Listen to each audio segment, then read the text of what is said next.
Mutton பீஸுங்க எப்படி இருக்குது பாருங்கள். நல்லா சூடாக இப்போ தான் ரெடி ஆனது. இப்படி கறி பார்த்தா நாக்கில் எச்சி ஊறுதுங்க.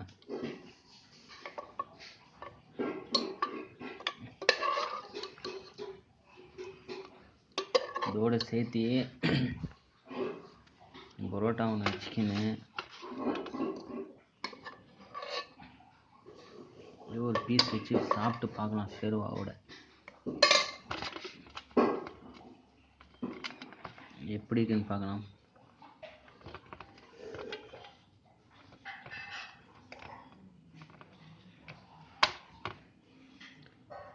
சாப்பிட்டு பார்க்குறேன்.